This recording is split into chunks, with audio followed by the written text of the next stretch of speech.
Good morning बच्चे। आज मैं जो लॉ ऑफ सप्लाई के अंतर्गत एक नया concept increase in supply and decrease in supply, मतलब पूर्ति में वृद्धि व पूर्ति में कमी का अध्ययन आज हम करेंगे। हम इसकी स्टडी करेंगे कि पूर्ति में कमी व पूर्ति में वृद्धि से आप क्या समझते हैं।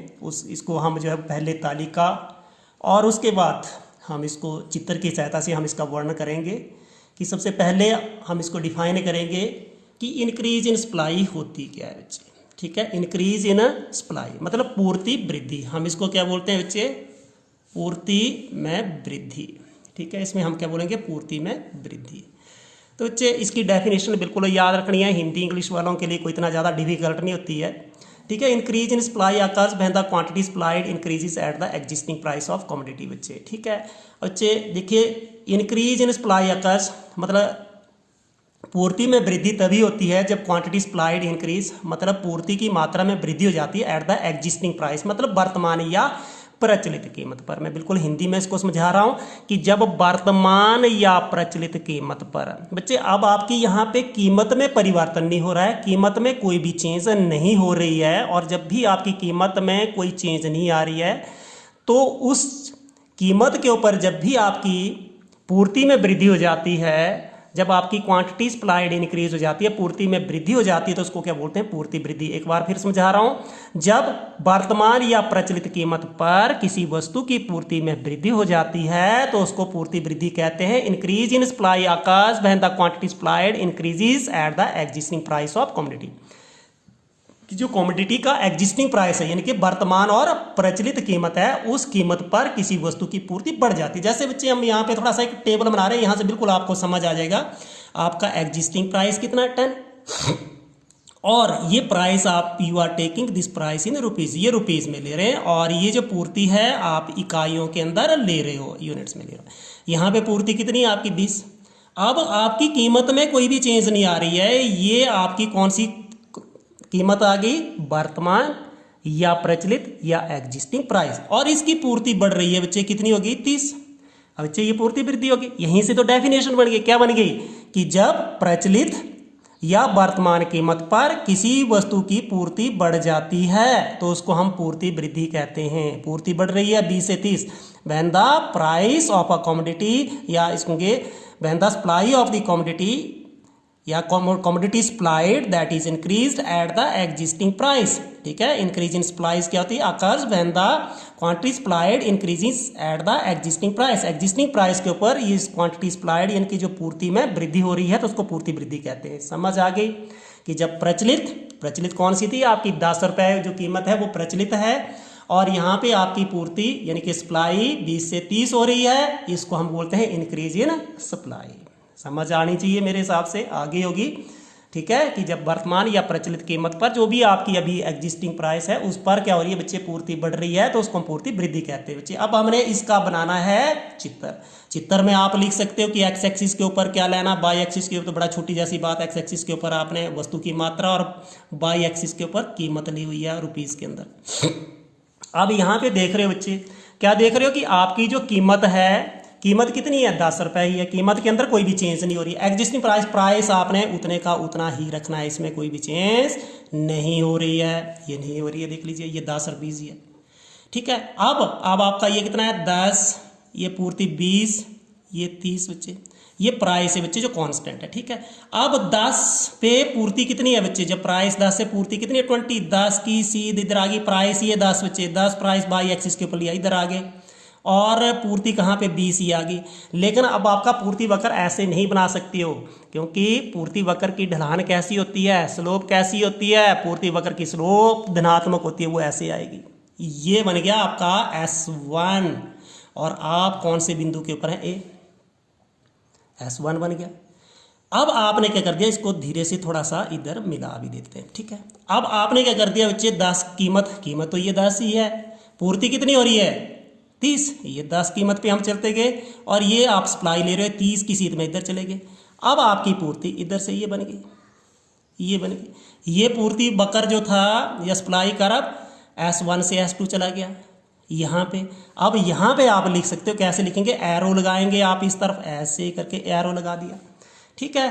तो ये बच्चे आप लिख सकते हो बच्चे, पहले हमने तार सारणी बनाई, सारणी में आप लिखें कि जब कीमत 10 है, पूर्ति कितनी है 20, जब कीमत जो है 10 रहने पर ही पूर्ति 30 हो जाती है, सप्लाई 30 हो जाती है, इसको पूर्ति वृद्धि कहते हैं। When the price is 10 rupees per unit जो है, and then supply is 20 unit, when the price remains 10 rupees per unit, तो आपकी जो supply that is increase from 20 to 30, this is called increase in supply. अब आपने इसको diagram से भी बताया कि जब आपका यहाँ पे क्या था, प्राइस 10, ये आपकी जो पूर्ति थी वो 20, that is represented by point ए। जब आपकी अगली कितनी होगी बच्चे, प्राइस 10 रहने पर ही आपकी, या कीमत के 10 रुपये रहने पर ही आपकी पूर्ति कितनी होगी बच्चे, 30 होगी, जिसको बी बिंदु के द्वारा आपने प्रदर्शित कर दिया बच्चे। और यहाँ पे उत्पादक कहाँ से शिफ्ट हो रहा है बच्चे, उत्पादक जो है यहाँ पे चलन हो रहा है, चल रहा है कहाँ से, ए से बी बिंदु, यानी कि S1 से S2 जो है आपका हो जाना, किसका, पूर्ति वक्र का, यानी कि पूर्ति, अब आप लिख सकते हो पूर्ति वक्र का इस तरफ बाएं से दाईं ओर सरकना, ए से बी बिंदु की ओर सरकना, इसको, ये किसको दर्शाता है बच्चे, किसको दर्शाता है, पूर्ति वृद्धि को दर्शाता है, ठीक है। आई समझ नहीं आई तो बच्चे अब इंग्लिश वाले भी, यहाँ पे हमारे इंग्लिश मीडियम के बच्चे भी हैं, उनके लिए बच्चे, when the price is 10 and supply is 20, that is represented by point A, price 10 and your supply 30, that is represented by point B, ठीक है। तो shifting of supply curve from S1 to S2, from A to B, from left to right, that is called increase in supply. समझ आ गई। अब बच्चे इसके बहुत सारे कारण हो सकते हैं बच्चे। तो बच्चे हमने एक बात ध्यानपूर्वक सुन लीजिए बच्चे, हमने आपको फैक्टर बताए थे कि जो इसके निर्धारक तत्व कौन कौन से होते हैं, किन किन चीज़ों के ऊपर सप्लाई डिपेंड करती है बच्चे, किसके ऊपर करती थी बच्चे, हमने फंक्शन ऑफ, हमने प्राइस किया था, लेकिन प्राइस के अंदर तो चेंज हो नहीं रही है, अब किसके अंदर, प्राइस ऑफ अदर थिंग्स। फिर उसके बाद आपने किया था गोल ऑफ फर्म्स, फिर प्राइस ऑफ फैक्टर किया था, फिर नंबर ऑफ फर्म्स की थी, फिर टैक्सेशन की थी, फिर कीमत संभावना की थी, और उसके बाद हमने गवर्नमेंट पॉलिसी ये की हुई थी। इसको हमने अभी बताना कि इसके कारण क्या हो सकते हैं बच्चे। कीमत तो में तो परिवर्तन हुआ नहीं, कीमत तो चेंज हुई नहीं, आपकी पूर्ति बढ़ गई, आपकी सप्लाई बढ़ गई। क्यों बढ़ी सप्लाई, क्यों बढ़ गई, इसके पीछे कोई ना कोई कारण है।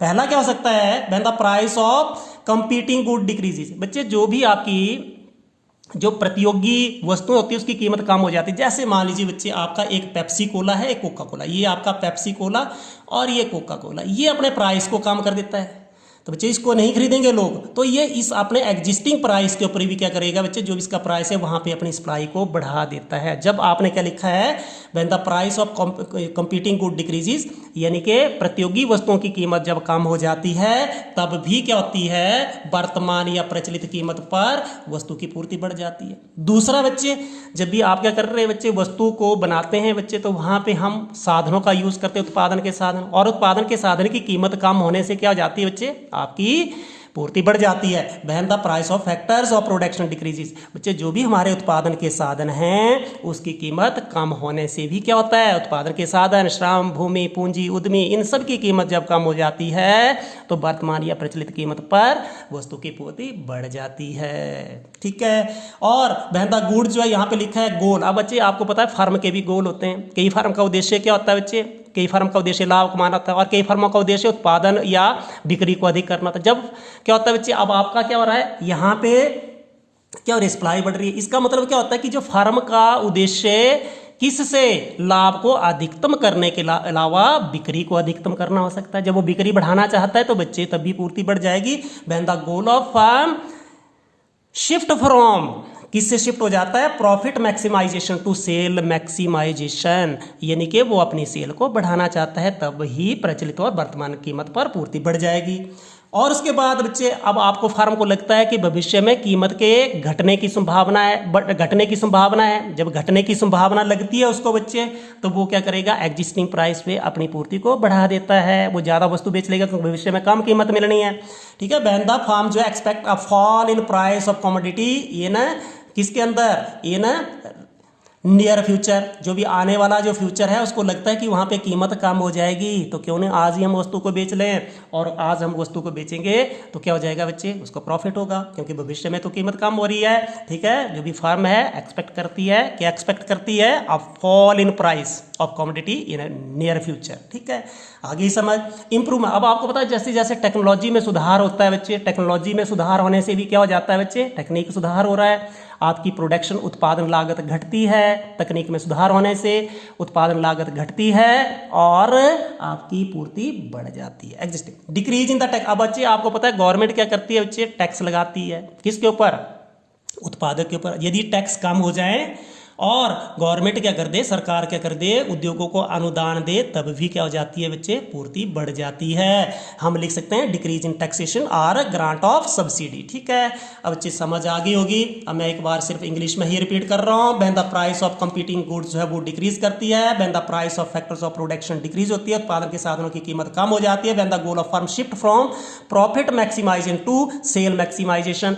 ठीक है, उसका उद्देश्य जो होता है वो प्रॉफिट को अधिक करने के स्थान पर बिक्री को अधिकतम करना होता है। When the firm expect a fall in price of commodity in near future, और उसको लगता है कि भविष्य में कीमत के कम होने की संभावना है, तो वर्तमान कीमत पर अपनी पूर्ति बढ़ा देता है। इंप्रूवमेंट इन टेक्नोलॉजी, मतलब जब आपकी उत्पादन की तकनीक में सुधार होता है तब भी, अच्छी आज तकनीक आ रही है बच्चे, तभी तो क्या हो रही है, बहुत सारी वस्तुओं की कीमत घट रही है। डिक्रीज इन टैक्सेशन, बच्चे जब भी गवर्नमेंट क्या करती है, जीपीसी को गवर्नमेंट पॉलिसी के अंदर गवर्नमेंट क्या करती है, टैक्स को घटाती है, और ग्रांट ऑफ सब्सिडी, और वो सब्सिडी देती है उद्योगों को, तो उससे भी क्या हो जाती है, हमारी सप्लाई बढ़ जाती है। प्राइस वही रहेगा, प्राइस में चेंज नहीं होगी, एट द एग्जिस्टिंग प्राइस। ठीक है, आगे समझ नहीं आई तो पहला क्या लिखा है कि प्रतियोगी वस्तुओं की कीमत कम हो जाती है, उत्पादन के साधन की जो कीमत है वो कम हो जाती है, जब जो है फर्म का उद्देश्य लाभ को अधिकतम करने के स्थान पर बिक्री को अधिकतम करना होता है, जब फर्म को लगता है कि भविष्य में कीमत के घटने की संभावना है या तकनीक में सुधार हो जाता है, जब गवर्नमेंट जो टैक्स कम करती है और सब्सिडी देती है, तो इन सब कारणों से भी क्या हो जाती है, हमारी पूर्ति वृद्धि हो जाती है। ठीक है, अब हम दूसरा करेंगे डिक्रीज इन सप्लाई। बच्चे इसके अंदर हम ज़्यादा टाइम नहीं लेंगे क्योंकि हमने इसको बड़ी डिटेल के अंदर हमने स्टडी कर लिया। ठीक है, अब आपको पता है डिक्रीज इन सप्लाई कैसे होगी बच्चे, जब आपने वर्तमान या प्रचलित कीमत पर किसी वस्तु की पूर्ति कम हो जाती है। जैसे आपकी कीमत 10 रही, पूर्ति कितनी थी बच्चे, आपकी 30 थी, 10 रहने पर कितनी होगी आपकी 20। ठीक है, और ये आपने रुपीज़ के अंदर ले लिया, ये आपने किसके अंदर ले लिया, यूनिट्स। यहीं से तो डेफिनेशन बन गई कि जब वर्तमान कीमत पर किसी वस्तु की पूर्ति कम हो जाती है उसको पूर्ति कमी कहते हैं। When the supply decreases eight the existing price, that is called decrease in supply, उसको डिक्रीज इन सप्लाई बोलेंगे। वर्तमान या प्रचलित कीमत पर किसी वस्तु की कीमत, किसी वस्तु की पूर्ति कम होना, उसको क्या बोलेंगे, पूर्ति कमी। वर्तमान या प्रचलित कीमत पर किसी वस्तु की पूर्ति कम होना पूर्ति कमी कहलाता है। ठीक है, decrease in supply occurs when the quantity supplied decreases eight the existing price. यहाँ पे मैंने इस तालिका से बिल्कुल लग गया पता कि कीमत 10, पूर्ति 30, 10 रहने पर 20 हो जाती है, ये पूर्ति कमी की स्थिति है। ठीक है, इसको हम क्या कर रहे हैं बच्चे, डायग्राम से भी बता रहे हैं। अब आपकी कीमत कितनी है बच्चे, 10 ही है। ठीक है, 10 है तो हम इसको क्या कर रहे हैं बच्चे, ये एक्स एक्सिस के समानांतर हो जाएगा, ये बना लिया। ठीक है, अब देखिए बच्चे जब कीमत 10 तो आपकी पूर्ति कितनी है, 30 बच्चे, ये 10, ये 20 और ये क्या हो गया 30। ठीक है, अब यहाँ पे आपका उत्पादक, मैंने आपको बताया कि इसकी स्लोप कैसी होती है बच्चे, S1 यहाँ पे आएगा, पहले बिंदु A यहाँ पे आ जाएगा। ठीक है, और अब आपने ये कितना हो गया, 10 रहने पर ही ये कीमत तो 10 ही है, पूर्ति कितनी होगी 20, इसके सीधे ऊपर चले जाएंगे और ये बना दिया आपने S2। वहाँ पे पहले वाले केस में S1 S2 इधर था, ये A और B इधर था, ये ऐसे आ गया। अब आप यहाँ से इधर पहुँच गए B बिंदु के ऊपर। ठीक है, तो अब आप चित्र में बता सकते हो, क्या बता सकते हो बच्चे, when the price 10 supply 30 represented by point A, यानी कि 10 कीमत 10 और आपकी पूर्ति 30, जिसको A बिंदु द्वारा दर्शाया गया है, कीमत 10 पूर्ति 20, इसको बिंदु B द्वारा दर्शाया गया है। इसलिए उत्पादक का S1 से S2 या A से B बिंदु दाएं, ये दायां से बाएं या A से B बिंदु की ओर जो चलन, उसको क्या कहलाता है बच्चे, ये किसको दर्शाता है, पूर्ति में कमी को। ठीक है, आप इंग्लिश वाले देख सकते हैं, प्राइस 10 ये आपकी supply 30 represented by point A, price 10, ये आपकी जो आपकी सप्लाई है वो 20 that is represented by point B, ठीक है। और शिफ्टिंग ऑफ सप्लाई कर from S1 to S2, from A to B, from right to left is called decrease in supply, ठीक है। इसके कौन कौन से काजेज हो सकते हैं बच्चे, उल्टे करने हैं आपने, उल्टे, जैसे जो पहले वाले थे प्राइस ऑफ अदर जो आपके गुड्स इंक्रीजेज, जैसे मान लीजिए बच्चे आपका एक पेप्सी कोला है, कोका कोला, इसके प्राइस बढ़ जाते हैं, इसके प्राइस कितने मान लीजिए 100, ये आपके 100 ml के प्राइस इसने 30 कर लिए, इसके पहले 20 ही है, तो बच्चे ये अपनी सप्लाई को इस प्राइस पे कम कर देगा, ठीक है। समझ आई नहीं आई बच्चे, जैसे कारें होती है बच्चे, कार के अंदर जब भी हुंडई वाले अपने प्राइस को बढ़ाती है तो जो आपकी जो मारुति सुजुकी है वो उस प्राइस के ऊपर जो भी जैसे जो भी एक उसकी होती है एक लेवल की कारें होती है उसकी कीमत वो उस जो एग्जिस्टिंग प्राइस के ऊपर सप्लाई कम कर देती है, वो भी अपनी कीमत को बढ़ाने की कोशिश करती है, ठीक है। उसके बाद दूसरा प्राइस, ये दूसरा देखिए बच्चे आपने क्या लिखा है कि संबंधित वस्तु की कीमत जो है, संबंधित वस्तु की कीमत बढ़ जाती है और उत्पादन के साधनों की फैक्टर ऑफ प्रोडक्शन, उत्पादन के साधन की कीमत बढ़ जाती है। फिर उसके बाद जी बोल सकते हैं, गोल ऑफ फर्म क्या होता है बच्चे, जब भी जो हमारा उद्योग है या जो भी फर्म है उसका उद्देश्य बच्चे बिक्री को अधिकतम करने के स्थान पर लाभ को अधिकतम करना, उसने लाभ अधिकतम करना है बच्चे तो इस प्राइस के ऊपर वो क्या वो कम पूर्ति करेगा। उसके बाद बच्चे जब भी फर्म को लगता है कि भविष्य में कीमत के बढ़ने की संभावना है बच्चे तो वो क्या करेगा बच्चे, अभी सप्लाई कम कर देगा, वो बाद में बेचना चाहेगा। उसके बाद टी बच्चे जब भी तकनीक के में क्या हो जाती है, पुरानी हो जाती है, इसको बोलते हैं एब्सोलेट, पुरानी हो जाती है, तब भी क्या जाती है बच्चे, लागत बढ़ जाती है, लागत बढ़ने से उसकी कीमत जो है वो इसको बोलते हैं वर्तमान कीमत पर उसकी पूर्ति कम हो जाती है। गवर्नमेंट पॉलिसी में बच्चे जब भी गवर्नमेंट क्या करती है बच्चे, टैक्स बढ़ाती है और सब्सिडी कम करती है बच्चे, तो ये काजेज हो सकते हैं। और एक और काज आप लिख सकते हो कि नंबर ऑफ फर्म्स डिक्रीज हो जाती है यहाँ पे, ठीक है, नंबर ऑफ फर्म यानी कि फर्मों की संख्या कम हो जाती है और पहले वाले में फर्मों की संख्या अधिक हो जाती है, वो भी आप लिख सकते हो बच्चे। तो इंग्लिश वालों के अंदर देखिए प्राइस ऑफ हम बोलेंगे जो अदर रिलेटेड गुड्स जो है वो इंक्रीज होनी चाहिए, price of other related goods क्या होनी चाहिए, इनके संबंधित वस्तु की कीमत क्या होनी चाहिए, बढ़नी चाहिए। अब देखिए प्राइस ऑफ फैक्टर क्या करेगा बच्चे, जो भी हमारे उत्पादन के साधन है, whether it is labour, whether it is land, whether it is entrepreneur जो आ रहे हैं और जो भी आ रहे हैं बच्चे, तो ये जो भी उत्पादन के साधन है, लैंड है, ठीक है, लैंड जिसको बोलते हैं, तो इनके जब भी उत्पादन की साधन की कीमत बढ़ती है तो वर्तमान या प्रचलित कीमत पर पूर्ति कैसी हो जाती है बच्चे, कम हो जाती है। अब goal of firm shift from कहाँ से बच्चे, जिसको बोल सकते हैं sale maximization to profit maximization, इसने प्रॉफिट को अधिकतम करना चाहता है, सेल को नहीं करना चाहता है। और उसको लगता है कि जब भी आपका फर्म जो एक्सपेक्ट राइज इन प्राइस, उसको लगता है कि प्राइस में राइज हो जाएगी, क्या हो जाएगी, प्राइस में क्या हो जाएगी, राइज हो जाएगी इन फ्यूचर, तो बच्चे वो अभी नहीं बेचेगा, वो बाद में बेचेगा, तो उसको जो एग्जिस्टिंग प्राइस है जो वर्तमान कीमत है उस पर वो पूर्ति वो कम कर देगा, ठीक है। उसके बाद टेक्नोलॉजी कैसी हो जाती है, एब्सोल्यूट हो जाती है, पुरानी हो जाती है, पुरानी टेक्नोलॉजी होने से कॉस्ट ऑफ प्रोडक्शन बढ़ती है और आपकी सप्लाई जो है वो डिक्रीज हो जाती है। यहाँ पे लिखा गोल ऑफ फर्म टैक्स को क्या करता है बच्चे, गोल ऑफ फर्म में टैक्स जो वो इंक्रीज कर देता है और सब्सिडी को वो गवर्नमेंट घटा देती है बच्चे, तो इससे भी क्या हो जाती है बच्चे, ये भी कारण है आपकी, किसके कारण है बच्चे, पूर्ति के कमी के कारण है बच्चे। These are also the causes of हम बोल सकते हैं डिक्रीज इन सप्लाई, बच्चे पूर्ति में कमी के कारण लिख लिए, समझ आ गई, ये पूर्ति में कमी के कारण कि आपकी जो संबंधित वस्तु की कीमत बढ़ जाती है, साधनों की कीमत बढ़ जाती है, फर्म का उद्देश्य जो होता है वो बिक्री को अधिकतम करने के स्थान पर लाभ को अधिकतम करना होता है और फर्म को लगता है कि भविष्य में कीमत के बढ़ने की संभावना है, तकनीक पुरानी हो जाती है और गवर्नमेंट क्या करती है, करों में वृद्धि कर देती है और सब्सिडी में कमी कर देती है बच्चे। एक छोटा जैसा और कर लेते हैं बच्चे, क्योंकि ये पेपर में आ सकता है, पूर्ति के नियम की मान्यता है, हम बोलते हैं कि अन्य बातें समान रहने पर। अब आपने देखा है कि हमारे जो ये जो होता है पूर्ति फलन, किसका फलन होता है, पी नॉट, ये पी एक्स भी होता है बच्चे, P naught, P F, N F, G, E X, G P बच्चे। तो यहाँ पे कीमत के अंदर तो परिवर्तन तो हम कर रहे हैं, हमने देखिए बच्चे सबसे पहली बात क्या आएगी बच्चे, पी नॉट, ठीक है, संबंधित वस्तु की कीमत में कोई परिवर्तन नहीं होता, इंग्लिश में बता रहा हूँ, price of there is no change in the price of related goods, related goods यानी कि संबंधित वस्तु की कीमत में कोई भी परिवर्तन नहीं होना चाहिए। फिर पीएफ साधन की कीमत में कोई भी परिवर्तन नहीं होना चाहिए, फैक्टर या price of the factor of production do not change, ठीक है। फर्मों की संख्या में कोई भी वृद्धि व कमी नहीं होनी चाहिए, ठीक है। नंबर ऑफ फर्म्स जो है should not should not be increase और डिक्रीज, फर्मों का उद्देश्य में कोई परिवर्तन नहीं होना चाहिए। और एक्सपेक्टेड फ्यूचर प्राइस, इनके जो बोलते हैं भविष्य में कीमत संभावना, ठीक है, भविष्य में कीमतों के बढ़ने या घटने की कोई भी संभावना नहीं होनी चाहिए। Producer do not expect any change, ठीक है, इन the price of commodity in near future.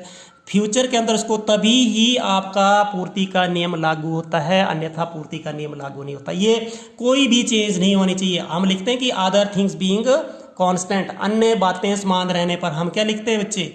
अन्य बातें समान रहने पर। लिखते नहीं लिखते हैं ये समान रहने पर, ये सारी की सारी बातें समान रहेगी। समान रहने का मतलब इन किसी के अंदर कोई भी चेंज नहीं आनी चाहिए, चाहे वो अदर थिंग्स की कॉस्ट है, जो साधन की कीमत है, फर्मों की संख्या है, फर्मों का उद्देश्य है, और भविष्य में कीमत संभावना, इसके अंदर कोई भी चेंज नहीं आनी चाहिए। इस सभी के अंदर कोई भी चेंज नहीं आती है, तभी पूर्ति का नियम लागू होता है, अन्यथा पूर्ति का नियम लागू नहीं होता है। पूर्ति का नियम तो सिर्फ यही बताता है कि कीमत बढ़ती है, पूर्ति भी बढ़ जाती है, और कीमत घटती है, पूर्ति भी घट जाती है। यही तो लिया, सिर्फ आप प्राइस के साथ करेंगे, किसकी?